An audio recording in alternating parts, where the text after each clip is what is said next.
दोस्तों, स्वागत है आपका आपके अपने चैनल स्टडी विद आकाश में। आज मैं आपके लिए हिस्ट्री के रिपीटेड मोस्ट इम्पॉर्टेंट एमसीक्यूज लाया हूँ। अगर अभी तक आपने हमारे चैनल स्टडी विद आकाश को सब्सक्राइब नहीं किया है तो प्लीज़ सब्सक्राइब कर लीजिए। चलिए शुरू करते हैं। आज का पहला प्रश्न, अलाउद्दीन खिलजी के निम्न सेनाध्यक्षों में से कौन सा तुगलक वंश का प्रथम सुल्तान बना? तो इसका जो सही आंसर है वो गाजी मलिक। गाजी मलिक का अन्य नाम गाजी बेग तुगलक भी था और गाजी बेग तुगलक की वजह से ही इसका जो वंश था वो तुगलक वंश कहलाने लगा। अगला प्रश्न, किस वंश के सुल्तानों ने सबसे अधिक समय तक देश में राज किया? तो इसका जो आंसर हो जाएगा वो डी हो जाएगा। अब मैं आपको एक एक करके बता देता हूँ कि किस वंश का कितना ड्यूरेशन रहा, पीरियड। तो खिलजी वंश का जो ड्यूरेशन था 1290 से 1320, लगभग 30 साल। इन्होंने कितना किया? 30 साल, 30।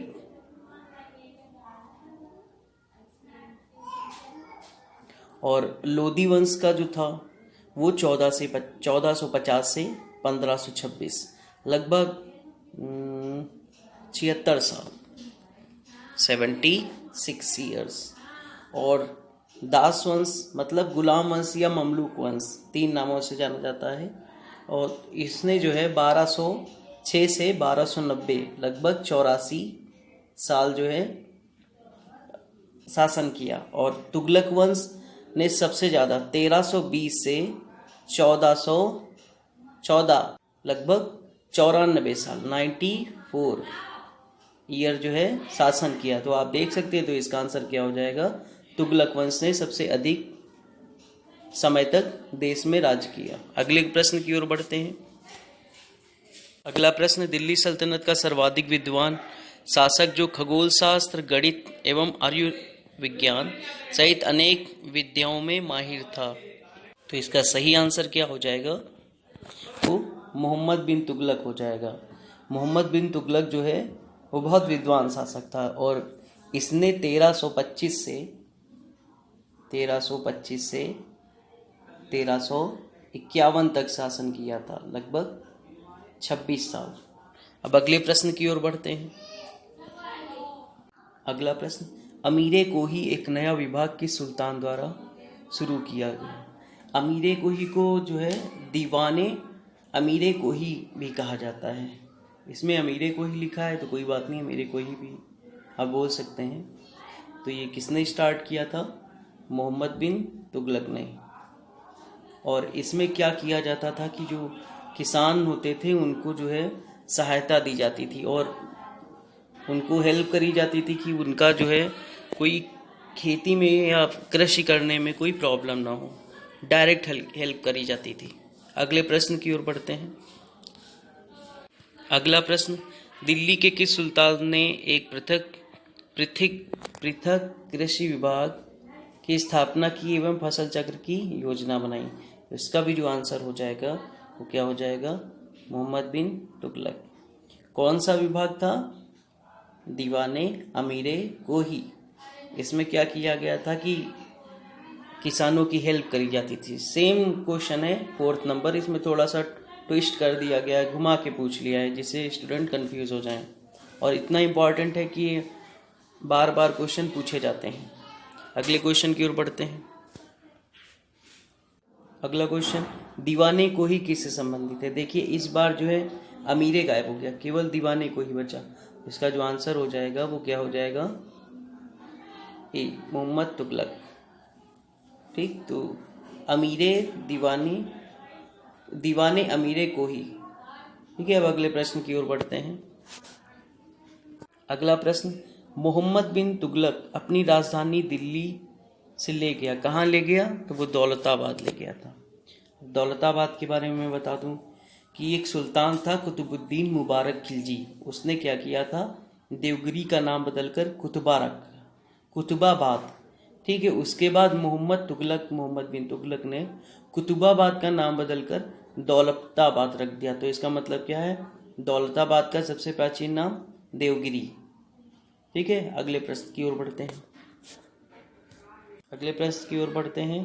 दिल्ली से दौलताबाद राजधानी के स्थानांतरण का आदेश दिया गया था, किसके द्वारा? इसका आंसर हो जाएगा मोहम्मद बिन तुगलक द्वारा। अगले प्रश्न की तरफ। अगला प्रश्न, भारत में सर्वप्रथम सांकेतिक मुद्रा का प्रचलन किया था, तो किसने किया था? मोहम्मद बिन तुगलक ने किया था। और इसका कारण क्या था? देखिए, आधुनिक इतिहासकार जो हैं वो ये मानते थे कि उस समय, मतलब तत्कालीन समय में जब मोहम्मद बिन तुगलक था, उस समय जो है चांदी की बहुत ही कमी हो गई थी और भारत में भी कमी हो गई थी, तो उसको रिप्लेस करके सांकेतिक मुद्रा चला दिया था उसने। अगले प्रश्न की ओर बढ़ते हैं। अगला प्रश्न कथन और कारण से है। कथन है मोहम्मद बिन तुगलक ने एक नया स्वर्ण सिक्का जारी किया जो इब्न बतूता द्वारा दीनार कहलाया। ठीक, तो ये बिल्कुल सही है, मतलब ये आपका सही है, ये आपका जो है सही है। आर की बात करते हैं, मतलब कथन की। मोहम्मद बिन तुगलक पश्चिमी एशियाई तथा उत्तरी अफ्रीकी देशों के साथ व्यापार में अभिवृद्धि के लिए स्वर्ण सिक्कों की टोकन मुद्रा जारी करना चाहता था, तो ये गलत है। क्यों जारी किया था स्वर्ण सिक्का? क्योंकि वो जो है अपनी सैन्य शक्ति में अभिवृद्धि करना चाहता, सैन्य शक्ति बढ़ाना चाहता था, व्यापार नहीं करना चाहता था पश्चिमी एशियाई में। ठीक है, तो ए सही है, आर गलत है, तो इसका आंसर क्या हो जाएगा? सी। अगले प्रश्न की ओर बढ़ते हैं। अगला प्रश्न कथन कारण से है। कथन है मोहम्मद बिन तुगलक की प्रतीक मतलब सांकेतिक मुद्रा योजना असफल सिद्ध हुई। ये सही है, असफल हो गई थी। क्यों असफल हो गई थी? इसका कारण था क्योंकि जिस समय इसने प्रतीक मुद्रा चलाई उस समय जो है चांदी का मूल्य और प्रतीक मुद्रा का मूल्य जो है समान रखा। ठीक, और क्या हो गया था कि मुद्रा जब बना रहे थे तो उसका कोई नियंत्रण नहीं था।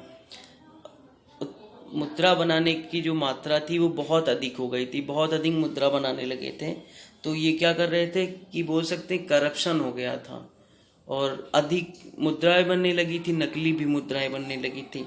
तो इससे क्या करते थे, लगान वसूली होती थी, तो लोग जो है जाली सिक्कों का प्रयोग करने लगे थे, मतलब नकली सिक्कों का प्रयोग करने लगे थे, तो इससे जो है प्रॉब्लम होने लगी थी। कारण देखते हैं, मोहम्मद तुगलक का मुद्रा निर्गमन पर उचित नियंत्रण नहीं था। ये भी सही है, वही मैंने कहा जो है निर्गमन का मतलब बनाना, बहुत अधिक बनाने लगे थे, उस पर नियंत्रण नहीं था। तो ए सही है, आर भी सही है, और आर जो है ए को जो है डिफाइन कर रहा है, मतलब व्याख्या कर रहा है, तो इसका जो हो जाएगा आपका ए जो है आपका सही है। अगले प्रश्न की ओर बढ़ते हैं। अगला प्रश्न, मूर देश का यात्री, मूर मतलब मोरक्को भी कहते हैं इसको, मूर देश का यात्री इब्न बतूता किसके शासनकाल में भारत आया था? तो ये मोहम्मद बिन तुगलक के काल में भारत आ गया था। एक बार किसी बात को लेकर मोहम्मद बिन तुगलक जो है इब्न बतूता से रुष्ट हो गया था, तो उसे जो है जेल में डाल दिया था, लेकिन बाद में उसे जो है छोड़ दिया था। और मोहम्मद बिन तुगलक ने क्या बोलते हैं इनको, इब्न बतूता को चीन अपना दूत बनाकर भेज दिया था। कब भेजा था? 1342 में भेज दिया था। ठीक, और आपको मैं बता दूं आपकी जानकारी के लिए कि इब्न बतूता ने एक पुस्तक लिखी थी जिसका नाम है किताबुल रुहेला, कहीं कहीं पे रेहला भी लिखा रहता है। अगले प्रश्न की ओर बढ़ेंगे। अगला प्रश्न, इब्न बतूता भारत में किसके शासनकाल में आया था? Again repeated question and most important question, कई बार रिपीट हुआ है। तो किसके काल में आया था? मोहम्मद बिन तुगलक के काल में आया था। अगले प्रश्न की ओर बढ़ेंगे। अगला प्रश्न, किसने सल्तनत काल में डाक व्यवस्था का विस्तृत विवरण दिया था? किसने दिया था? इब्न बतूता ने दिया था। कहाँ दिया था? अपनी पुस्तक रेहला में, किताबुल रेहला में। अगले प्रश्न की ओर बढ़ेंगे। अगला प्रश्न है, होली त्योहार के सार्वजनिक उत्सव में भाग लेने वाला दिल्ली का प्रथम सुल्तान कौन था? तो वो मोहम्मद बिन तुगलक था। ठीक कर लेंगे, मोहम्मद बिन तुगलक। और इन सब काम कृत्यों को लेकर जो है बर्नी जो है बहुत इनकी कटु आलोचना करता है, बहुत ही बुराई करता है अपनी रचनाओं में। और मोहम्मद बिन तुगलक ने और भी काम किए थे कि इसने जो है गैर तुर्क और भारतीय मुसलमानों को भी जो है अपने राज्य में जो है पदों पर नियुक्त किया था। अब ये आपका अंतिम प्रश्न था। और अगर आपको ये वीडियो अच्छा लगा हो तो प्लीज़ लाइक करिए, शेयर करिए एंड सब्सक्राइब करिए। Thank you.